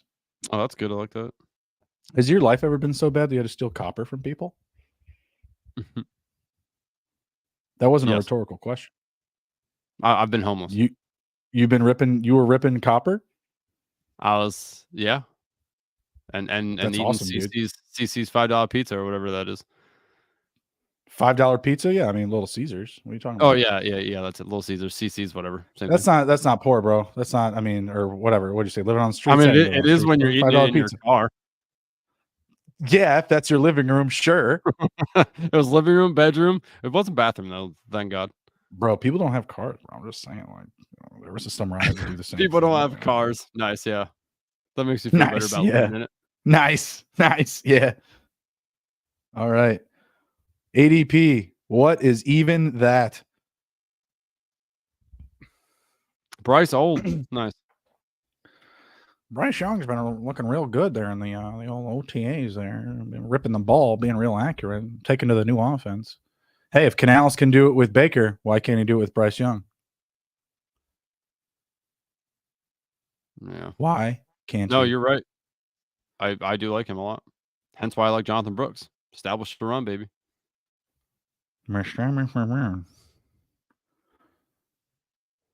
wonder if these people will mess with my draft. I wonder if these people will mess with my draft. Are they going to do it, Andrew?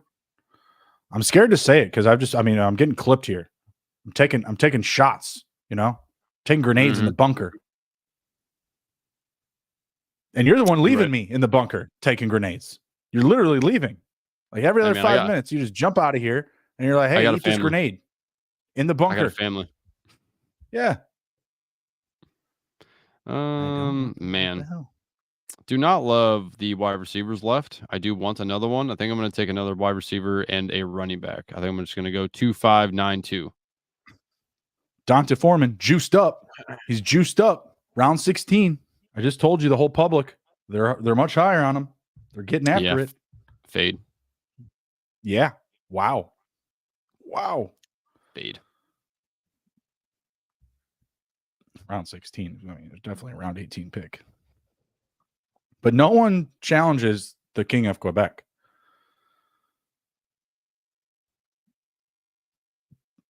Let's see. Is M. Garnett going to snipe me here? The pick is Jatavian Sanders. Okay, thank God. I was like, that's way down the board. Like, please.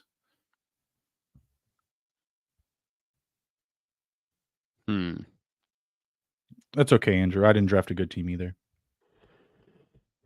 I'm sorry to hear that. I don't mind my team. No, your team's going to be bad. Hey, man, I didn't max out last year and still made it. Yeah, that was nice, wasn't it? That was nice. I mean, it was, and then it wasn't. No, making the finals is making the finals. It's true. The sweat was real for a couple days, and then it wasn't. I'll take my 25% any day. Yeah.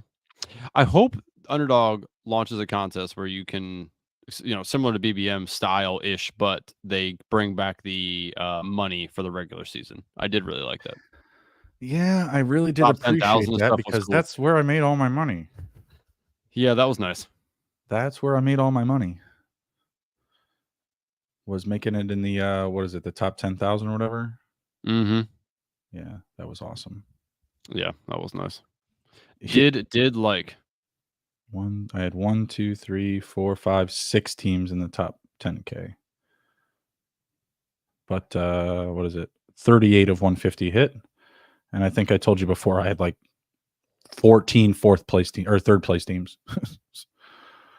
Yeah, it's interesting. I saw a stat that said that typically it's around 15 points difference that is Mhm. second to third. So it's pretty Yep. close.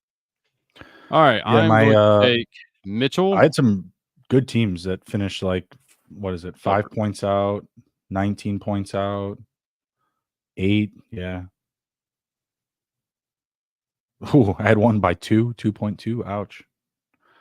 Hate to Ouch. see that. Hate to see that. Yeah, there was a lot of those. Elijah Mitchell and Jalen Tolbert. Nice. Devontae Walker. Good pick. Ramrod. Now Fan of you the were making show. fun of my Fan of the team. show. You're making fun of my team. We're gonna let the fans decide here who drafted a better team. So be prepared. Strap up. Get your boots on. About to get muddy. Sure. Go ahead. Your team's not great. I don't like it. But my team's also not good. So it's okay. If they say yours is better, I'll let them have it because this isn't my best team. It's not my best team. It's not my best work. It's work. It's not my best. It's funny. I would say I went back and looked at like all the drafts I've done so far. I think the top 2 teams I've drafted, or I'm sorry, the 2 of the top 3 are not in BBM. Are my favorite ones. They're in a puppy, or actually the pug one I just drafted was really nice. But I'm like, damn, like I wish I could take this team and just move it over to BBM.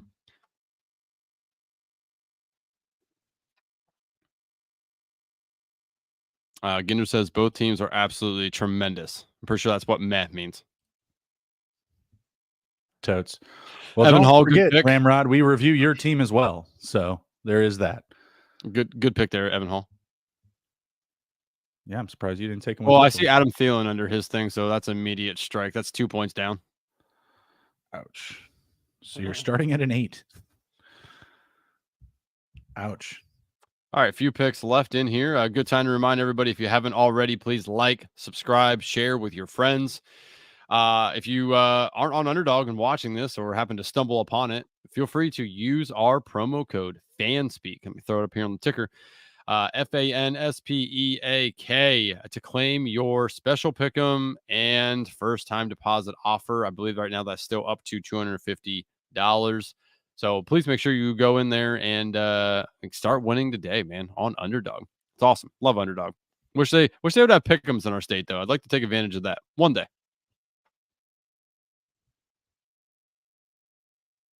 Adam Thielen, he hit on 37% of teams that advanced. Nice. Then what see, they're here. They're all here. They're all here. We will review your team, King of Quebec. I knew it. No, he was probably in here like telling me to shut up because I was talking about Silent Assassin. I salute you. I mean, I don't we will like review your team. If anyone else wants to show themselves, like the King of Quebec, but now's the time so that we can review. I do not love his picks. Just showing what's there. I don't love those picks, but I do know that he had that really nice Jag stack. I love that. Well, the fact that his name is the King of Quebec, he's been silently in the chat, and we're going to review his team. I'm a huge fan. Show the King some respect. All hail the King.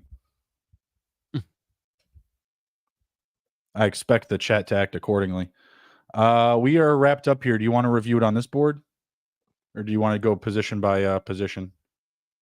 You mean team by team, like with the positional thing on the side? I mean, it doesn't matter. You can keep it up here. I have them all on my phone anyway. So we'll go to King of QC here first. So he has quarterback. So he did a 2-5-8-3 build, pretty normal. Anthony Richardson, Trevor Lawrence, like that QB room. No need for a third, so I'm glad he didn't, go that route. CMC, Raheem Mostert, Tajay Spears, Bucky Irving, Dante Foreman. I like his top 2. The third is fine to me. I do not love the bottom 2 personally. Dante Foreman is a guy that will start off the year being a number 2 on a team. And then if you make the playoffs, what's he really going to do for you unless Nick Chubb is just so hurt that he doesn't come back? That's my issue with Dante Foreman. Bucky Irving, okay, not bad. I don't see him taking Rachaad White off the field, which is the issue for me. So he really needs an injury to get there. But, it's fine. I like the offense. Wide receivers, Jalen Waddle, Mike Evans, Christian Kirk, Brian Thomas Jr., Tyler Lockett, Ricky Pearsall, Jalen Polk, and DJ Chark. Good wide receivers up top. I mean, I love his top 3. He obviously has a stack, the massive Jag stack, which is awesome. Did he take an Indy stack at all? Oh, he does. He has Jelani Woods. Yeah. Yeah, I mean that makes him different, but I don't necessarily love that, to be honest. Tight ends: Evan Ingram, Hunter Henry, Jelani Woods. Again, Ingram's awesome. Love that. Hunter Henry's fine. Good touchdown guy. So I like that for underdog. Do not like Jelani Woods personally. Overall, I mean, I love his Jag stack, and I really think Trevor Lawrence can be awesome. But I'm going to give him a 7.8. I'm going to go 7 here. I like the top of the order of each position. I don't like the follow throughs. So quarterbacks are both great. They're both good picks. Richardson, Lawrence. You didn't have any other attachment to Richardson, and that kind of bothered me. Okay, because I drafted Michael Pittman. I kind of wanted him. But that's fine. That's fine. Do you? All hail the king. I mean, he has a glorified running back, right? So. Yeah, no, absolutely. I mean, you have one guy that's always going to be starting at RB and CMC, and then you're backing that up with the best of Mostert, Spears, Irving, and Foreman. The problem is that Mostert, while I love his value, still gets more competition from Wright joining that backfield. Tajay Spears obviously splitting. Bucky Irving at best is like what, a 30% share. Dante Foreman, it could be, I don't know, 40, 50 to start, but like you said, that's going to fade. And then again, I really like the top of the order here for receivers: Waddle, Evans, Kirk. You know, I'm a little out on BTJ at his ADP, but that's okay. I get it. Tyler Lockett is an okay pick for me as well, but that again was ahead of ADP. I think that was per the style of the draft. Pearsall, Polk, and Chark. I think that you can still do better at that ADP. Maybe I can pull that up here. Chark at this ADP. Let's see other receivers. I like Tyler Boyd a little bit more. I like Slayton a little bit more as well. I'm a big Devontae Walker guy, but I've taken my fair share of him. I've taken my fair share of Chark, so I don't absolutely hate it. I would have loved if you could have got Darnell Mooney at that turn. I like Troy Franklin. I think he's kind of in an even keel with Pearson and Polk. But you know, your receivers, Andrew, Jermaine Burton. I like Thielen still over those two guys. Just more targets. Don't even fight me on that, Andrew. You know that he's going to have more targets than Pearsall and Jalen Polk. Pearsall, yeah. Polk, depending on what happens with the wide receiver core, that's the one I think could rival, Thielen for targets. Because I mean, Thielen's not the only guy there. They finally have a good wide receiver in Deontay Johnson. So, right, exactly. And so Evan Ingram, Hunter Henry, Jelani Woods. I see the connection there, bringing Jelani Woods into the mix. I think that was your last pick. I just think I like a little bit better value at the running back. I know that Henry is not amazing, but I think Evan Ingram is good enough. If your Jags are really hitting, I think you're safe enough with Ingram and Henry, and you don't need to push for the third tight end there. I think I take that pick and I throw in another dart throw on running back. Yep, agreed. All right, so we can go through my team. You want me to grade? You want to grade? What do you want to do? Go ahead. You can read your team off, and then I'll talk about it. Oh, thank you so much. If there's anyone else in the chat here that is like King of QC, hasn't said anything, feel free to let us know if you'd like us to talk about your team. Quarterback Joe Burrow, Bryce Young, Alvin Kamara at running back, Zach Moss, Gus Edwards, Marshawn Lloyd, Jaleel McLaughlin, Evan Hull. Not great, but I got my 6. I got some depth there. Jamar Chase, Chris Olave, Michael Pittman, Keenan Allen, Cortland Sutton. Guys that all have potential to be the ones. Obviously, Keenan's in a pretty tight mix. Cortland Sutton, even if he is the one, it's the Broncos. The offense isn't amazing, but the opportunity's there. Same for Josh Palmer. Has that potential path to top 1, top 2 targets for the Chargers. May not be as valuable on this year's Chargers than the top targets were past couple of years. And then a couple of flyers in Troy Franklin and Michael Wilson, stacked up with a Cortland Sutton, and the next up tight end, Trey McBride. Went hero tight end with Trey McBride, backed up with a sleeper in Jatavion Sanders, a stack back to Bryce Young. If I'm giving King of Quebec a 7, I will give myself not much better, like a 7.247. Okay. So obviously I like Joe Burrow. I like that you have the stack with Chase. Would have liked to have seen potentially another stack. Oh no, I'm sorry. You do have Zach Moss. That's right. So that's fine. I like that a lot. Bryce Young, it's okay. I like who you stacked him with. It's not I great. think that makes you different to just stack that. Sanders. So I do, and I like Sanders too. So I do like that. Your running backs are good. I like your first three a bunch. Marshawn Lloyd's a good sleeper. We talked about McLaughlin. Again, I like Javonte a little bit more there, but still a good pick. And then Evan Hall, that's a good pick as well.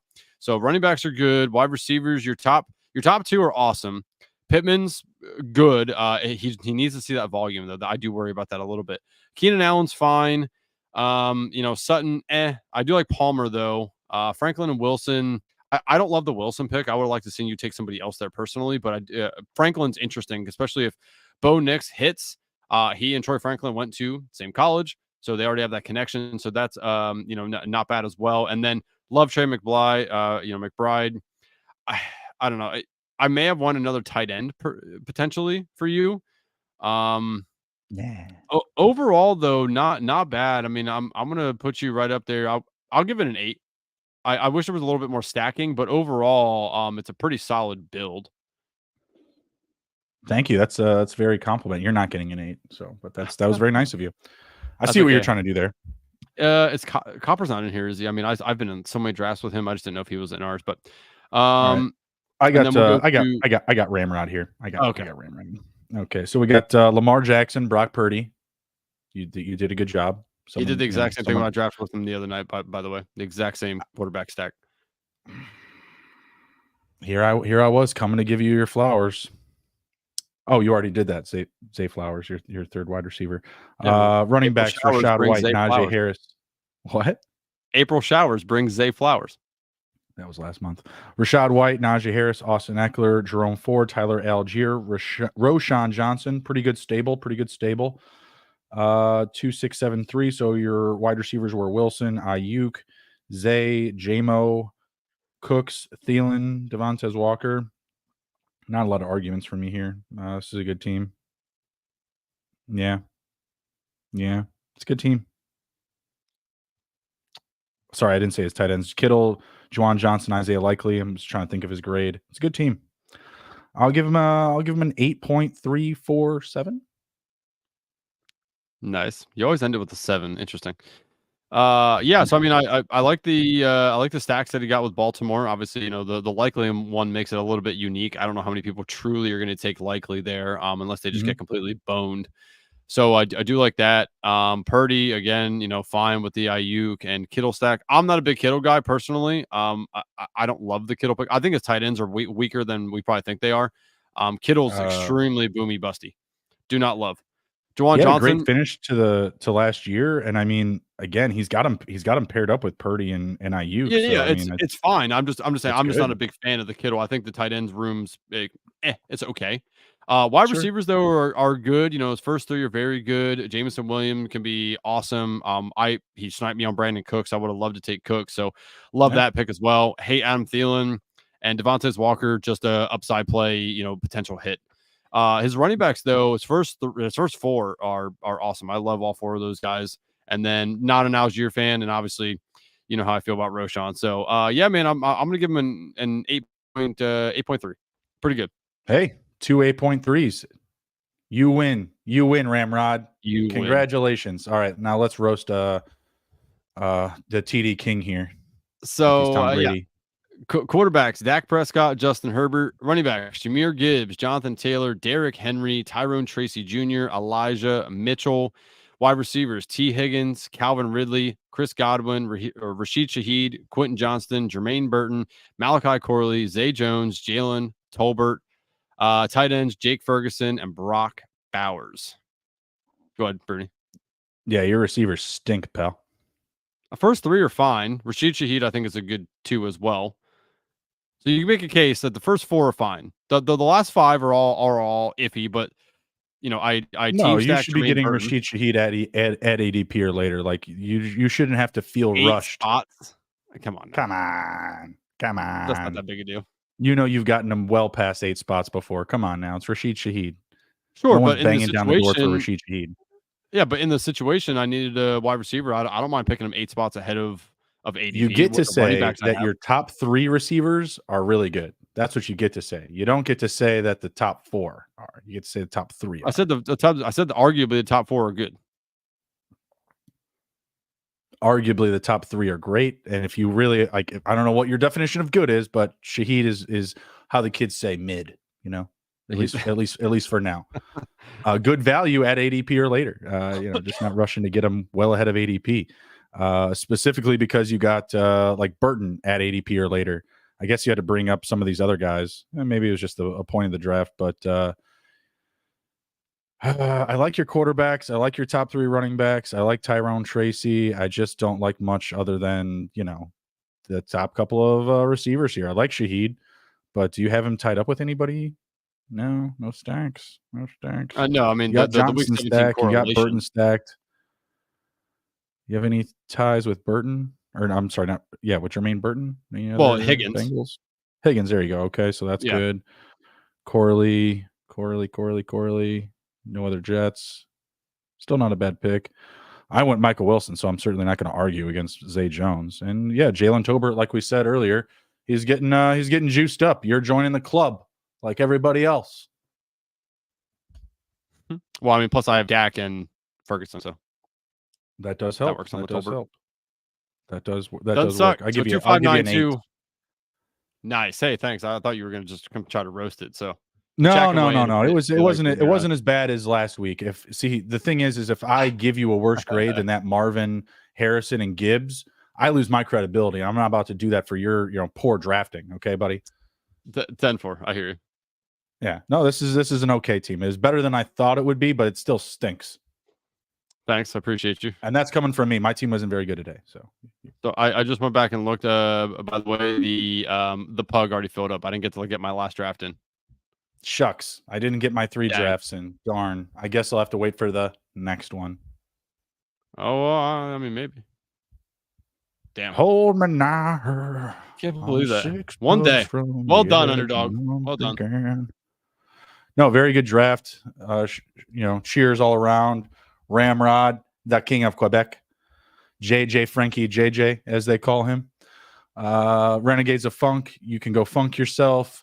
Copper prices. We've all been there. We've all had to do the worst things imaginable to get by. But I never stole copper. I never stole copper. I did do landscaping for Pete Overzet. I did do his mulch. I was his mulch guy. I'm a big mulch fan. I like the mulch. I think it's time to sign off. What is you're about to go through another internet issue?